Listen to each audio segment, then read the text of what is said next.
नमस्कार प्रेक्षकांनो, मालिकेच्या आजच्या भागामध्ये आपल्याला पाहायला मिळणार आहे की इकडे जेव्हा आता शौर्य आणि त्याचबरोबर ऊर्जाच्या लग्नाची बोलणी सुरू आहेत, म्हणजेच आजी आणि त्याचबरोबर पूर्वा या दोघींनीही ठरवलेलं आहे.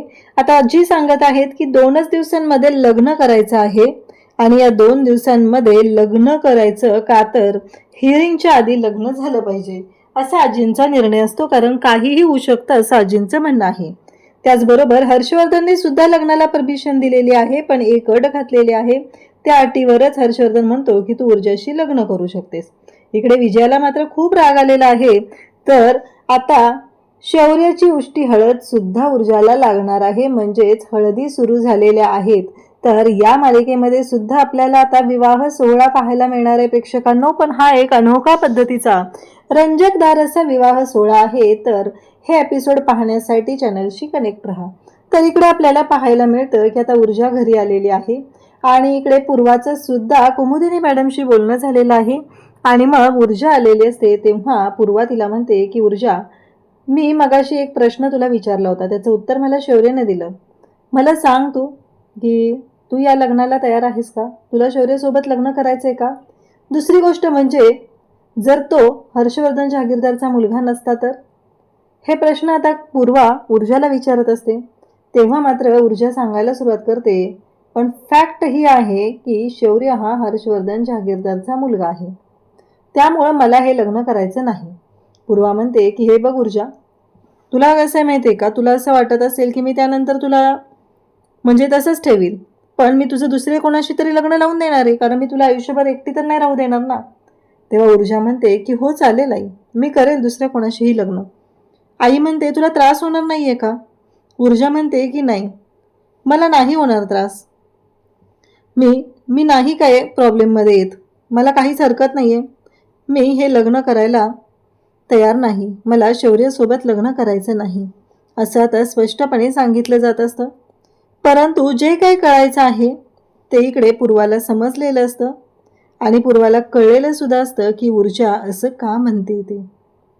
त्याचबरोबर इकडे आपल्याला पाहायला मिळतं की पूर्वा म्हणत असते की ऊर्जा, काहीही झालं तरीही मला पण माहिती आहे की तुझ्या मनात काय चालू आहे. ऊर्जाने सांगितले की आई काहीच प्रॉब्लेम नाही आहे, मला हे लग्न नको आहे असं स्पष्टपणे ऊर्जा सांगते आणि तिथून बाजूला जाते. परंतु जेव्हा ऊर्जा तिथून बाजूला जाते तेव्हा पूर्वाला समजलेलं असतं. इकडे शौर्य घरी आलेला असतो, विजया चिडलेली असते. हर्षवर्धन सुद्धा शांतपणे त्याला विचारत असतो की शौर्य, तुझी रिकव्हरी खूप फास्ट आहे. विजया म्हणत असते की काय चाललंय तुझं, बरा झालास, आम्ही इथं सगळे काळजी करतोय आणि तू त्या मुलीला भेटायला गेला. तेव्हा हर्षवर्धन म्हणतो की खरंच. विजया शांत होतो जरा, मी बोलतोय त्याच्याशी. शौर्य, मला तुझ्याशी काही गोष्टी बोलायच्या आहेत. तू ऊर्जाला भेटायला गेला, खरंच खूप छान झालं. तुला बरं वाटतंय की नाही? भेटून आला, बस झालं. आता मी जे काय सांगतोय ते शांतपणे ऐकायचं आहे. तुझं आणि ऊर्जाचं प्रकरण आम्हाला माहिती आहे. शौर्य म्हणतो, बाबा, डॅड, ते प्रकरण नाही आहे. माझं आणि ऊर्जाचं एकमेकांवरती प्रेम आहे. माझं ऊर्जावरती खूप प्रेम आहे. तेव्हा हर्षवर्धन म्हणतो की शौर्य, एक गोष्ट लक्षात ठेव, हे प्रेम वगैरे सगळं विसरायचं. तू विसर तिला, ही गोष्ट कधीच शक्य नाही आहे. काही झालं तरीही तुम्ही दोघं एकत्र येऊ शकत नाही. शौर्य म्हणतो, डॅड, माझं तिच्यावरती खूप प्रेम आहे आणि मला तिच्याशीच लग्न करायचं आहे असं शौर्य स्पष्टपणे इकडे हर्षवर्धनला सांगत असतो. नाहीतर मी कोणाशीच लग्न करणार नाही, हा निर्णय सुद्धा शौर्याचा झालेला असतो. हर्षवर्धन म्हणतो की कर, खुशाल कर लग्न, तुला करायचंय ना. विजयाला तर धक्का बसतो. विजय म्हणते, काय बोलते हो तुम्ही, तुम्हाला कळतंय का? शौर्य म्हणतो, मॉम, प्रॉब्लेम काय आहे? तुला पण ती आवडलीच होती ना. आता मला कळत नाहीये, इकडं ऊर्जा शिंदे आहे म्हणून तुम्हाला प्रॉब्लेम आहे, मी हर्षवर्धन जहागीरदारचा मुलगा आहे म्हणून ऊर्जाच्या आईला प्रॉब्लेम आहे. नक्की करायचंय काय? नाही, मला सांगा, नक्की आम्ही करायचंय काय असं इकडे शौर्य बोलत असतो. हर्षवर्धन मात्र शौर्याला म्हणत असतो की एक गोष्ट लक्षात ठेव, मी अजून माझी अट तुला सांगितलेली नाही. तर माझी अट अशी आहे की तुला लग्न करायचंय ना, तू बिनधास्त कर, पण त्यानंतर आपल्या दोघांमध्ये कोणतंही नातं नसेल, माझ्यात आणि तुझ्यामध्ये कोणतंही नातं नसेल. तेव्हा मात्र आता धक्का बसलेला असतो. शौर्य म्हणतो, डॅड, काय बोलताय हे? हर्षवर्धन म्हणतो की तुला लग्न करायचंय, तू बिनधास्त कर, माझी काहीच हरकत नाहीये. पण मी जे आत्ता काय सांगतोय ते सुद्धा तुला ऐकून घ्यावं लागणार आहे. ही अट जर तुला मान्य असेल त्या लग्नाला मी येणार नाही, कारण माझा आणि तुझा काहीही संबंध नाही, असं इकडे हर्षवर्धनने सांगितलेलं असतं. आता मात्र शौर्यला धक्का बसतो, कारण वाटते तेवढी साधी सोपी ही गोष्ट नाही आहे. तेव्हा विजयासुद्धा पाहत असते, अहो काय म्हणताय तुम्ही, एवढे सहज काय लग्नाला परमिशन देताय, त्याला काय कळतंय. तेव्हा शौर्य म्हणतो की डॅड, तुमचा माझ्यावर विश्वास नाही आहे.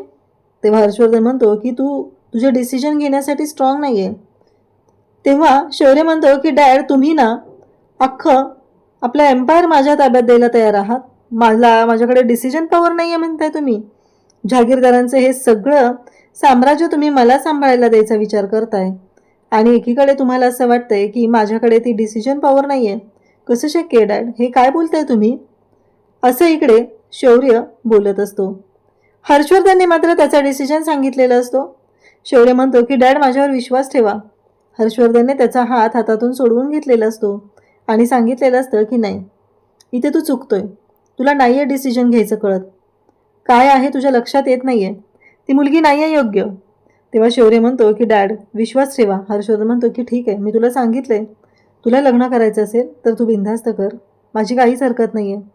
इकडे आता पूर्वाने सुद्धा ऊर्जाला प्रश्न विचारलेले असतात. ऊर्जाने स्पष्टपणे सांगितलेलं असतं की नाही आहे, तसं काही नाही आहे, असं ऊर्जाने सांगितलेलं असतं, मला लग्न करायचं नाही आहे. पण पूर्वाला जे काही कळायचं आहे ते कळलेलं असतं, कारण तिचं असं म्हणणंच होतं की काही झालं तरीही मला माहिती आहे ऊर्जा तुझ्या मनात काय चालू आहे, आणि खरंच पूर्वाने पूर्णपणे ऊर्जाला ओळखलेलं आहे. ही गोष्ट तेवढीच खरी आहे. त्याचबरोबर पूर्वाने आता ठरवलेलं असतं की नाही, माझ्या मुलीच्या भविष्यासाठी मला जो काही निर्णय घ्यायचा आहे तो घ्यावा लागणार आहे. इकडे ऊर्जा आत येते आणि रडायला सुरुवात करते. तिला खूप वाईट वाटलेलं असतं, कारण तिला फक्त शौर्य हा हर्षवर्धन जहागीरदारचा मुलगा आहे, या गोष्टीसाठी ती लग्न करायला नकार देत असते. कारण तिला माहिती आहे, ती म्हणते की मला माहिती आहे माऊ, काही झालं तरीही मी जर होकार दिला तर तू काहीही करायला माझ्यासाठी तयार होशील, पण मला नको आहे या गोष्टी, असं म्हणत या सगळ्या गोष्टी तिने बोलत असते. त्याच वेळेस इकडे शौर्य म्हणत असतो की डॅड, काय बोलताय तुम्ही हे सगळं, मला कळेल का, नक्की काय आहे तुमच्या मनामध्ये. तेव्हा हर्षवर्धन म्हणत असतो की मी तुला स्पष्ट सांगितलेलं आहे, जर तुला आता तिच्याशी लग्न करायचं असेल तर मी त्या लग्नाला नसेल, तू खुशाल लग्न कर, तुझा निर्णय घे. आजपर्यंत माझे स्वतःचे निर्णय सुद्धा मी स्वतः घेतलेले आहेत, त्यामुळे मी तुझी कोणतीही अडवणूक करत नाही, असं म्हणून हर्षवर्धन तिथून निघून जातो. विजयाला खूप राग आलेला असतो, तिला ही गोष्टच पटलेली नसते. शौर्य खूप वेळा समजवण्याचा प्रयत्न करत असतो, पण काहीच उपयोग होत नाही. हर्षवर्धनने त्याचा निर्णय सांगितलेला असतो. आता शौर्याला ठरवायचं असतं की हे लग्न करायचं का काय करायचं. शौर्याने त्याचा निर्णय घ्यायचा आहे. आजी त्याचबरोबर सगळेजण तिथं आहेत. सगळ्यांना असं वाटत आहे की शौर्याच्या मनात आहे ना, तर त्याच्या मनाप्रमाणे होऊ द्या, कारण शौर्याचं खूप प्रेम आहे. आज शौर्य शुद्धीवर आला, कोमातून बाहेर आला, तो सुद्धा ऊर्जामुळे बाहेर आलेला आहे. कारण डॉक्टर वारंवार सांगत होते की नक्कीच अशी काहीतरी गोष्ट आहे की तीच गोष्ट त्याला बाहेर आणू शकते. त्याच्या मनावर टेन्शन आहे, आणि नेमकं हे सत्य, ही गोष्ट शक्य झालेली असते ती म्हणजे फक्त आणि फक्त ऊर्जामुळे हे पॉसिबल झालेलं असतं. ऊर्जामुळेच शौर्य कोमातून बाहेर आलेला असतो. पण घरातल्या सगळ्यांना ही गोष्ट पटत नाही, कारण शौर्याचं लग्न अर्पिताशी ठरलेलं आहे आणि अर्पिताशी लग्न करावं लागणार आहे. कारण तिकडे जो आहे शिर्के, तो सुद्धा तेवढाच पेटून उठलेला आहे. ही गोष्ट हर्षवर्धनला सुद्धा माहिती आहे. जर का शौर्यने अर्पितासोबत लग्न केलं नाही तर काय होणार आहे, ही विचार करण्यापलीकडची गोष्ट आहे, हे चांगलंच हर्षवर्धनला माहिती आहे. इकडे शौर्याने समजून पण काहीच फरक पडलेला नसतो. हर्षवर्धनने त्याचा निर्णय घेतलेला असतो. घरातलं वातावरण खूपच गढूळ झालेलं असतं आणि इकडे खूप मोठ्या गोष्टी सुरू झालेल्या असतात आणि शौर्याला धक्का बसलेला असतो. पण या सगळ्याची मजा मात्र घेत असते ती दिव्या. दिव्याला मात्र खूप छान वाटत असतं. दिव्या खुश असते आणि दिव्या म्हणत असते की काहीही झालं तरीही मी या सगळ्या गोष्टींमध्ये खूप खुश आहे, कारण ह्या सगळ्या गोष्टी तिच्या मनाप्रमाणे होत आहेत.